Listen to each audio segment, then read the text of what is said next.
Qué bueno, en esta noche. Así que en esta noche vamos a la palabra de Dios, del Señor en esta noche. Y yo quiero que, déjame ver, John, si esto funciona conmigo. Yo sé que funciona, pero conmigo, ¿no? Vamos a poner el versículo bíblico en esta noche. Okay. Yo quiero que busquen sus Biblias. Vamos a ir al libro del profeta Isaías, capítulo 5. Isaías 5. Y vamos a ir buscando Isaías 5.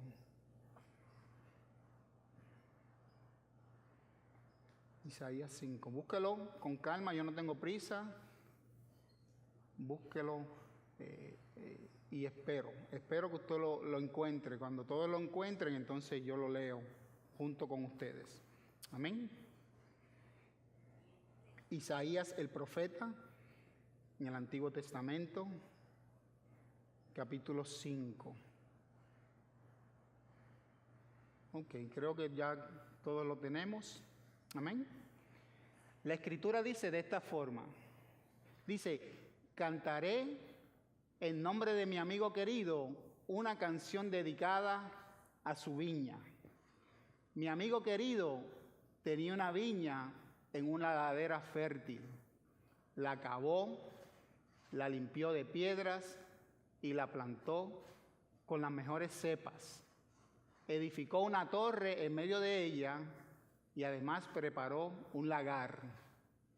Él esperaba que diera buenas uvas, pero acabó dando uvas agrias. Y ahora, hombres de Judá, habitantes de Jerusalén, juzguen entre mi viña y yo. ¿Qué más se podría hacer por mi viña que yo no lo haya hecho? Yo esperaba que diera uvas buenas uvas, pero dio uvas agrias. La segunda parte, John. Voy a decirles lo que haré con mi viña.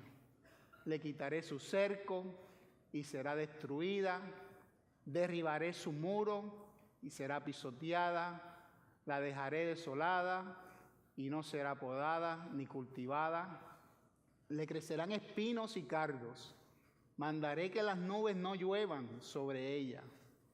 La viña del Señor Todopoderoso es el pueblo de Israel.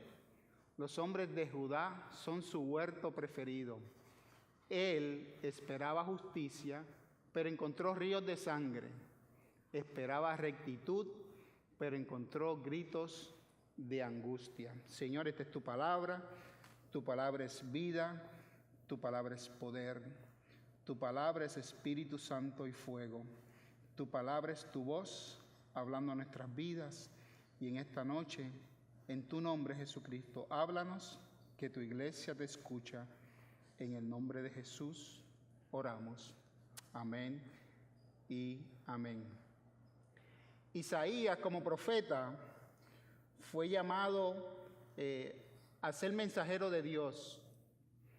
Y el trabajo de profeta no es un trabajo fácil, nunca lo ha sido, nunca lo fue.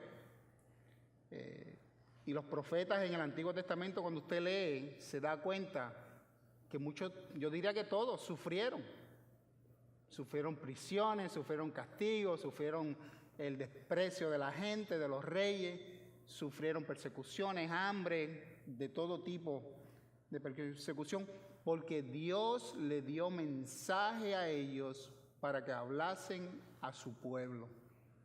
Dios usó hombres y mujeres para ser los voceros de Dios. Y en este caso, Isaías, el libro menciona en su primer capítulo que lo que Isaías está escribiendo es una visión que Dios le da a Isaías.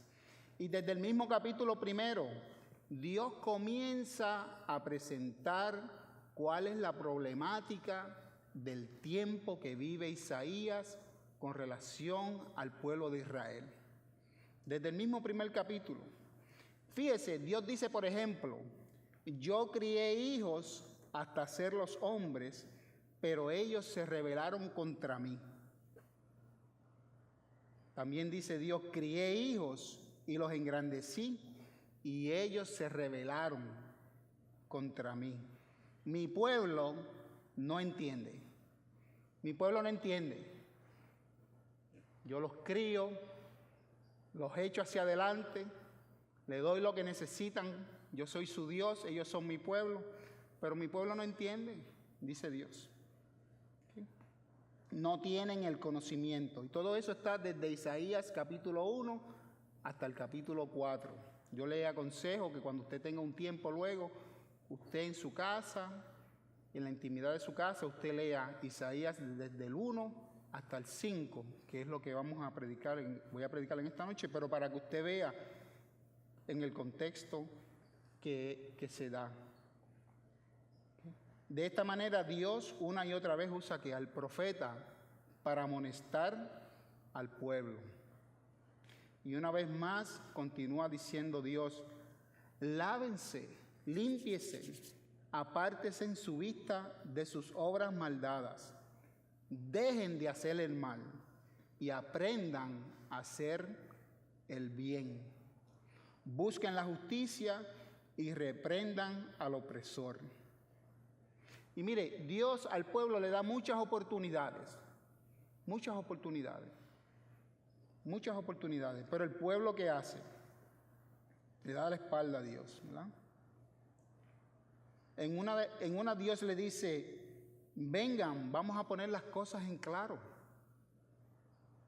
Yo soy su Dios y ustedes son mi pueblo. Vamos a ponernos a cuenta, vamos a entrar en una conversación difícil. ¿Usted no ha tenido en su vida conversaciones difíciles?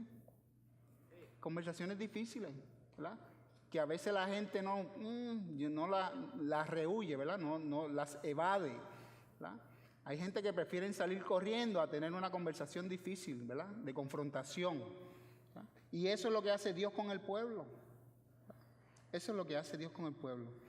Dios le dice a través del profeta: caminemos a la luz del Señor. Mire, esto está aquí iluminado completamente. De hecho, yo no lo puedo ver casi bien, soy bien honesto. Pero donde hay luz, no hay tinieblas. Amén. Donde está la luz no puede haber tinieblas, porque dice la Escritura, y nosotros también lo verificamos, que donde está la luz, las tinieblas no prevalecen.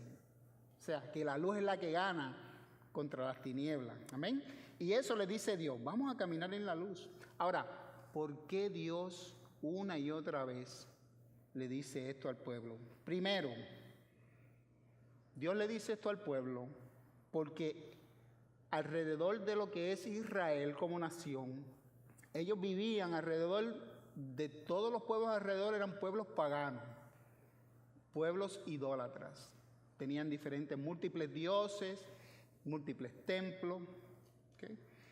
Y poco a poco el pueblo se fue contaminando. Lo vemos en la Escritura, cómo poco a poco el pueblo va contaminándose, se va mezclando, van cambiando su fe en un solo Dios y van, como dice la Escritura, a través de la Reina Valera, en pos de otros dioses, ¿verdad? Cuando usted lee la Escritura dice en pos de otros dioses, ¿verdad? Y el pueblo poco a poco le fue dando la espalda al Señor, con idolatría, con astrología, con adivinación, con suerte. Y dice la Escritura que sus casas estaban llenas de ídolos. Dice también que sus ojos, los ojos del pueblo, de las personas, se habían corrompido. El pueblo se corrompió. Ojos altivos, llenos de arrogancia, eran orgullosos, eran altaneros, soberbios, erguidos, ¿verdad? Se llenaron de soberbia, ¿verdad? De orgullo, se enaltecieron.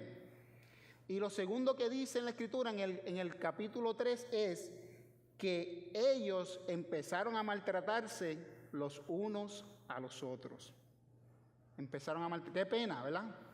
Cuando yo o otra persona maltrato a mi gente, maltrato a los mismos míos, ¿verdad? Abuso de ellos, tomo ventaja de ellos. Y Dios dice, ok, esto está pasando, ¿verdad? Y era lamentable, ¿verdad? Mire, lo tercero que sucede es que no tan solamente el pueblo comenzó a corrompirse, que no tan solamente ellos comenzaron a tratar mal a otros, pero ¿sabe lo que hicieron? Se llenaron de orgullo y se jactaban de su pecado. ¿Okay? No lo disimulaban, sino que ya públicamente hacían su maldad. A ese momento, a esa situación llegó a ser el pueblo. Ya no le importó nada, ya no lo hacían en lo oculto, su pecado, sino que ya lo hicieron que en público. Ya se veía a la vista de todos, ¿verdad? Que estaban corrompidos, se jactaban de su pecado. Y esa es la introducción del libro de Isaías. En ese contexto es que se da este capítulo 5. Y cuando usted lo mira, ese texto es una canción. Es una canción. Es una canción. Otros dicen que quizás es una parábola. Y hay otros que dicen que posiblemente es una alegoría. Se parece a y es una alegoría, ¿verdad? Ahora, vemos la condición del pueblo. Y vemos que la queja de Dios. Dios constantemente los trae a cuenta y se queja. Porque a Dios no le gusta cuando su pueblo actúa de esa forma. ¿Verdad? Los trae a la atención, ¿verdad? Y entonces Él presenta esa canción.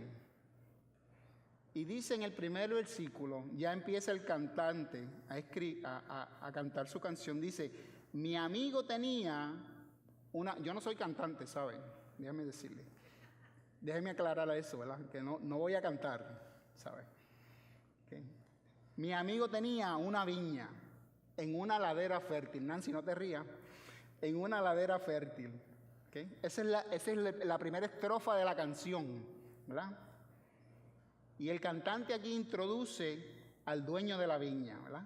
Como su amigo, es su amigo personal, ¿verdad? Y dice, ¿dónde está la viña? Está localizada aquí, en una ladera fértil. En otras palabras, el dueño de la finca, déjame ver ahora, John, déjame ver si yo, ahí, ok.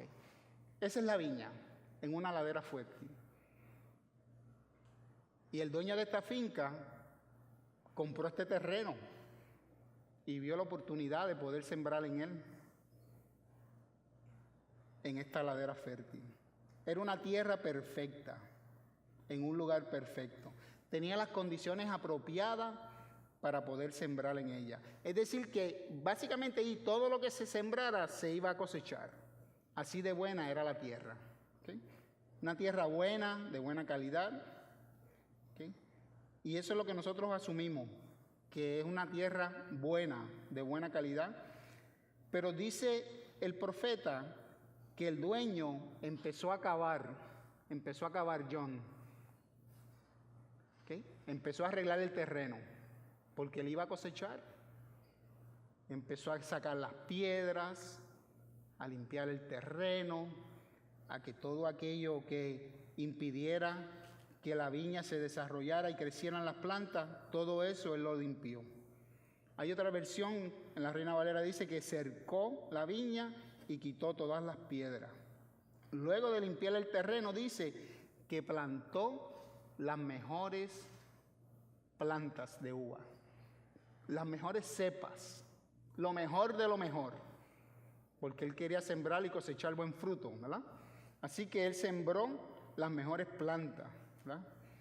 Y dice también la canción, John, que el dueño también preparó una torre, y la vamos a ver ahí, una torre. En ese tiempo, en los viñedos, se construía una torre, y la torre era para vigilar, dice Salomón, que tengamos cuidado con las zorras pequeñas que echan a perder la viña, ¿verdad? Y esa torre era para eso, para vigilar que los animales no se coman el fruto y velar que los ladrones en tiempo de colectar la cosecha no se la robaran, ¿verdad? Y había alguien ahí arriba vigilando las zorras pequeñas, vigilando que no vinieran los ladrones. Todo eso hace el dueño de la finca. Pero no tan solamente eso, sino que también construye el lagar, que es la siguiente, ¿verdad? Es el lugar donde ya se iban a llevar las uvas y ahí empiezan, ¿verdad?, el trabajo de exprimir las uvas cuando la viña diera su fruto, ¿verdad? Ahí las exprimen, ahí hacen el vino, ahí hacen el jugo de uva. Y Dios, mire bien el escenario. El dueño escogió la mejor tierra, la limpió, plantó la mejor planta de uvas que había, construyó la torre, hizo el lagar, puso en pie todas las condiciones para que el cosecho se diera. ¿Quiénes aquí son agricultores o han sido agricultores o tienen familia de agricultor? ¿Okay? Yo soy un agricultor frustrado, porque yo nací y me crié en la ciudad y siempre he querido sembrar. Eso está bien presente en mi corazón, ¿verdad?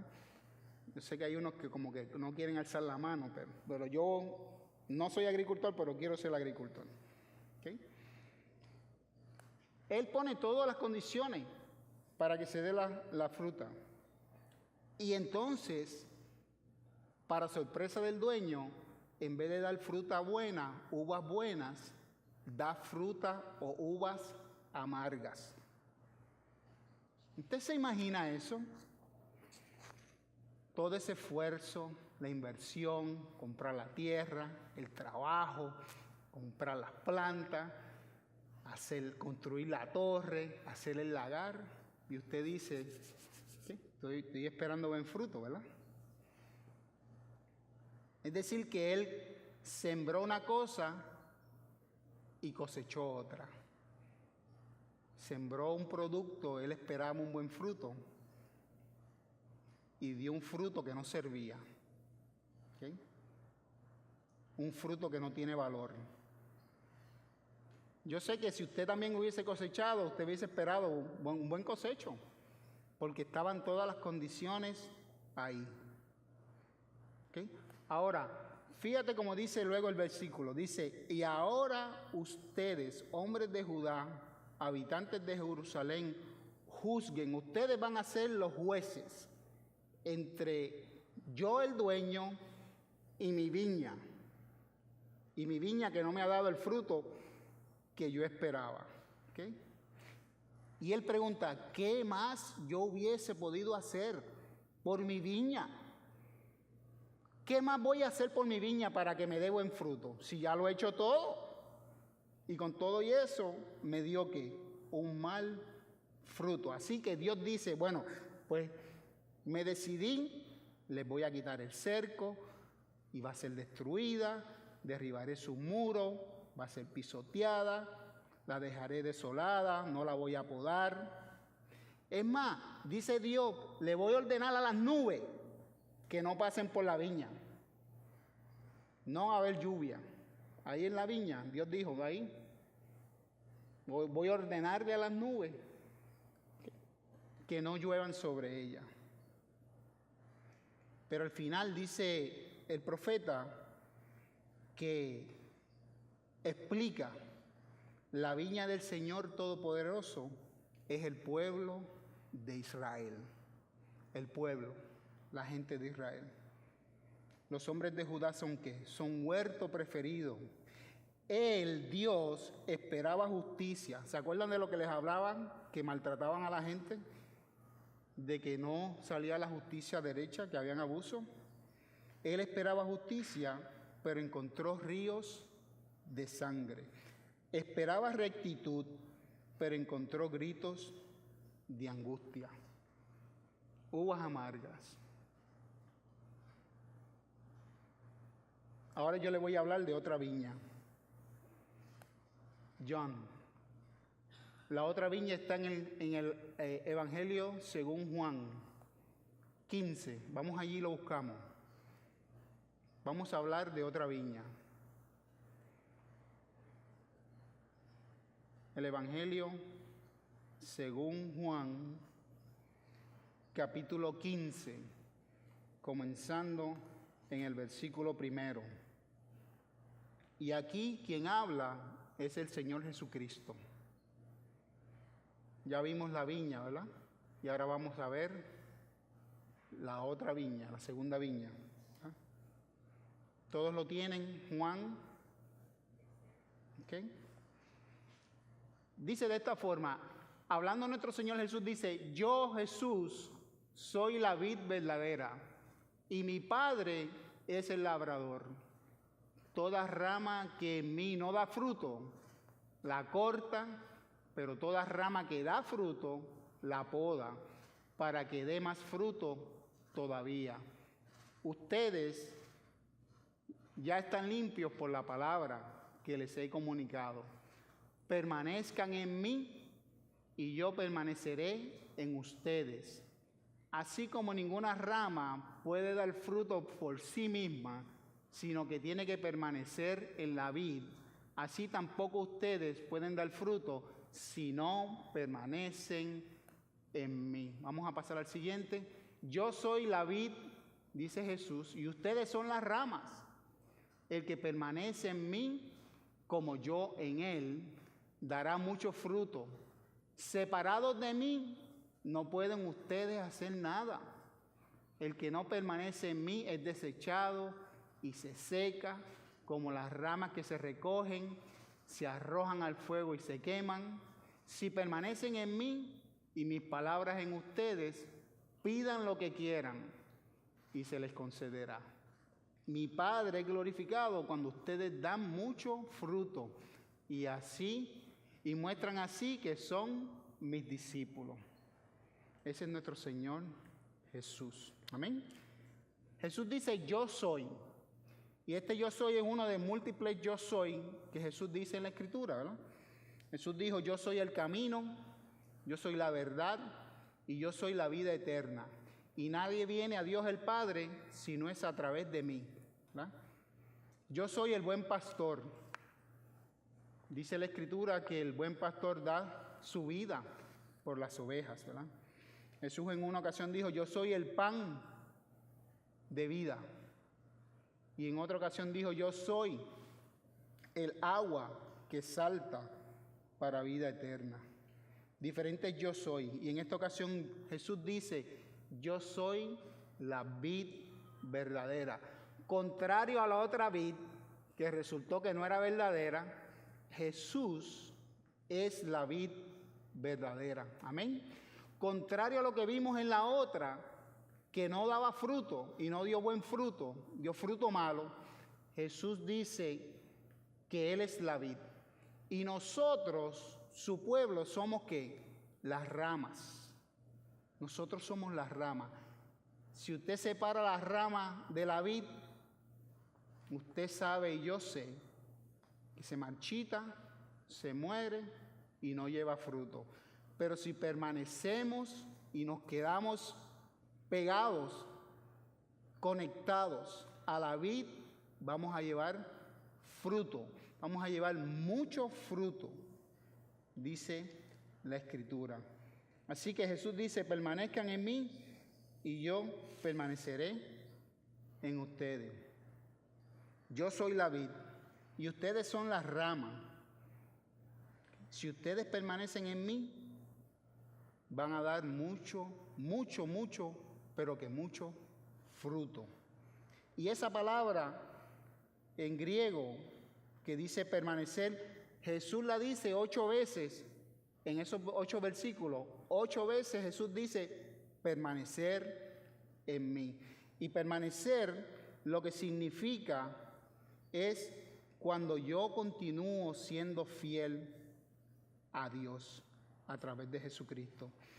Jesús dice: permanezcan, y permanecer es cuando yo me quedo, por decirlo así, siéndole fiel a Jesús. Permanecer. Permanecer es el que se queda. Permanecer es el que está. Permanecer es aquel que está y le es fiel a Dios. Amén. Eso es lo que dice Jesús. Permanezcan, ustedes permanezcan en mí. Y fíjate que lo vemos que entonces Él dice: y yo permaneceré en ustedes. Si ustedes no permanecen en mí, yo no puedo permanecer en ustedes, es lo que Él está diciendo, ¿verdad? Permanecer en Cristo, ¿verdad? Separados de mí, no pueden hacer nada. Mire, separados de Dios y de nuestro Señor Jesús, no podemos hacer nada. No podemos hacer nada en nuestras propias fuerzas. Por más inteligentes que seamos, por más hábiles y por más triunfos que tengamos en la vida, al final, si nosotros no permanecemos en Cristo, no va a ser de nada. No va a ser de nada. ¿Okay? Eso es lo que dice el Señor. Y dice, ustedes que son las ramas y son mías, yo los podo, ¿verdad? Les doy su corte. ¿Para que qué? Para que lleven más fruto, ¿verdad? Y el podar es un proceso diferente, ¿no? Porque cuando usted poda la vid se ve casi sin las ramas, se ven más que los troncos, para que entonces vuelvan a salir los brotes y de esos brotes salgan que mucho más fruto del que había anteriormente. Por eso es que podan las plantas. Y Jesús dice, yo los podo a ustedes, les doy su recortito, ¿verdad? Para que lleven mucho, mucho fruto. Y ustedes, fíjense que es importante cuando Jesús dice, separados de mí, nada podemos hacer.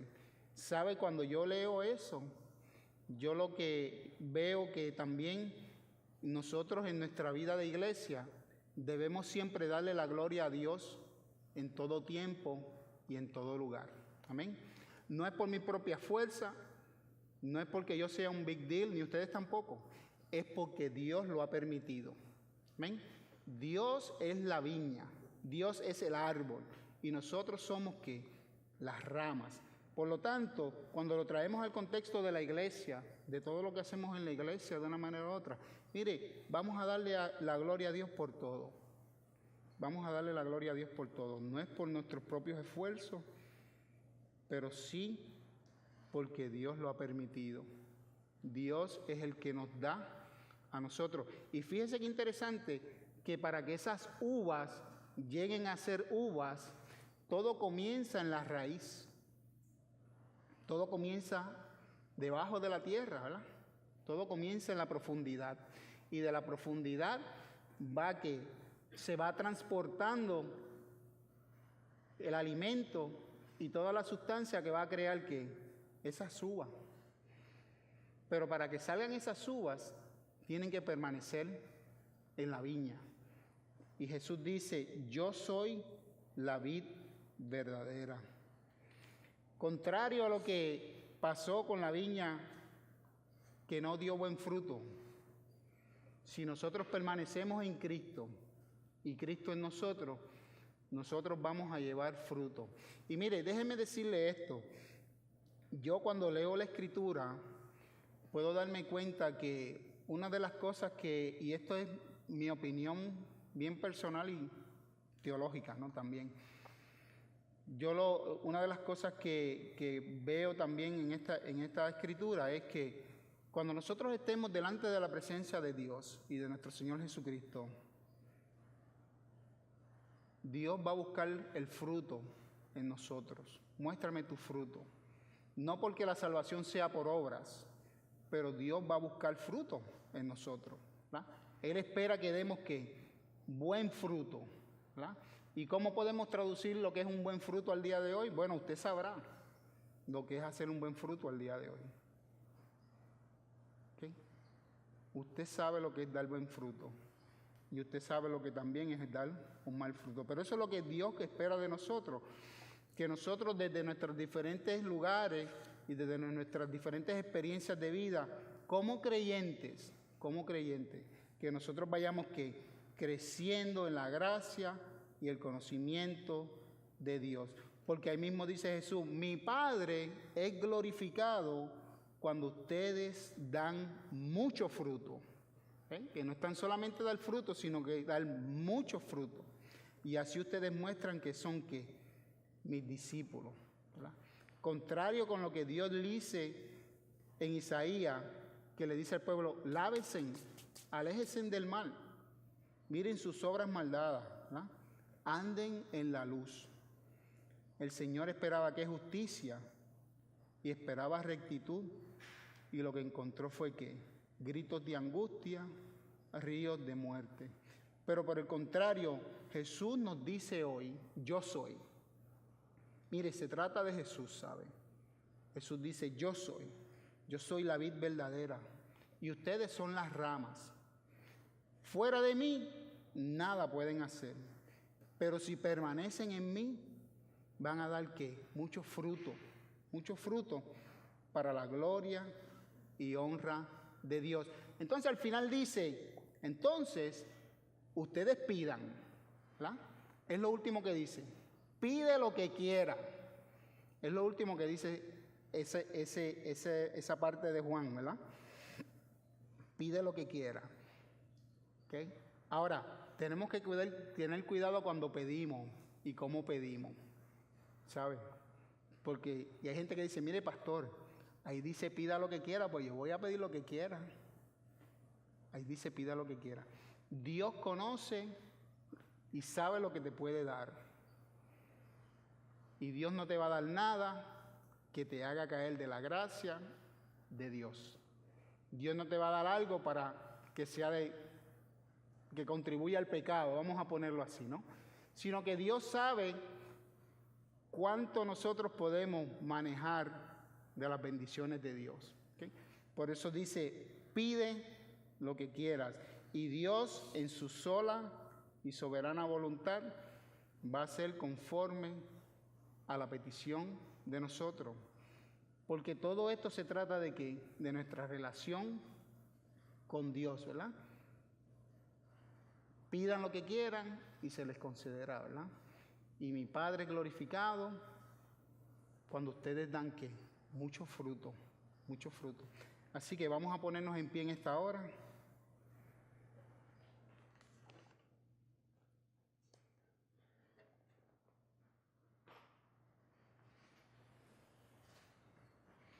Y vamos a orar.